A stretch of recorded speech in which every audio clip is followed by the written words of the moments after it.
ദൈവനാമത്തിന് മഹത്വം ഉണ്ടായിരിക്കട്ടെ. നോമ്പിന്റെ 16-ാം ദിവസമായ ഇന്ന് അല്പസമയത്ത് ധ്യാനത്തിനായി തിരഞ്ഞെടുത്തിരിക്കുന്ന വേദഭാഗം എബ്രായർക്ക് എഴുതിയ ലേഖനം 9-ാം അധ്യായം 11 മുതൽ 20 വരെ.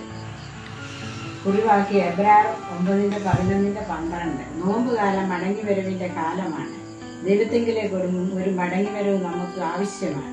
തെറ്റിപ്പോയ ഏതൊരാൾക്കും മടങ്ങിവരവിന് ഒരു സാധ്യത ദൈവം ഒരുക്കി വെച്ചിരിക്കുന്നു. എബ്രായർക്ക് എഴുതിയ ലേഖനം ക്രിസ്തു എന്ന മഹാപുരോഹിതനെ പറ്റി പറയുന്ന ലേഖനമാണ്. കൈപ്പണിയല്ലാത്തതും അതിവിശുദ്ധവുമായ സ്ഥലത്തേക്ക് എന്നേക്കുമായി പ്രവേശിച്ച് തന്റെ യാഗത്താൽ മനുഷ്യന്റെ ആന്തരിക ശുദ്ധീകരണം ലഭ്യമാക്കി. ഇതാണ് ക്രിസ്തുവിൽ വെളിപ്പെട്ട് പൗരോഹിതത്തിന്റെ പൂർണ്ണത ഇവിടെ പറയുന്നത്.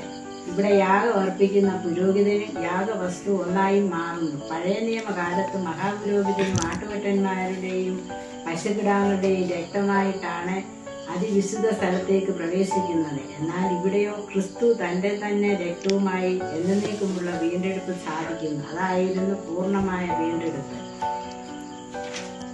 യേശു തന്റെ ക്രൂശ് മരണത്തിലൂടെ തന്റെ സർവ്വ സൃഷ്ടിയെയും വീണ്ടെടുക്കുകയാണ്. ഈ നോമ്പുകാലങ്ങളിൽ നാം ക്രിസ്തുവിനാൽ വീണ്ടെടുക്കപ്പെട്ടവർ ആണെന്നുള്ള ചിന്ത നമ്മിൽ ഉണ്ടാവണം.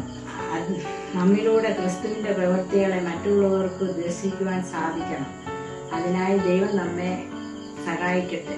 നമുക്ക് പ്രാർത്ഥിക്കാം. സ്നേഹവാനായ ഞങ്ങളുടെ സ്വർഗീയ പിതാവേ, നീ ഞങ്ങൾക്ക് വേണ്ടി പാവയാകുമായതുപോലെ ഞങ്ങൾക്ക് നിന്റെ പ്രതിരൂപങ്ങളായി ശോഭിക്കുവാൻ സഹായിക്കണമേ.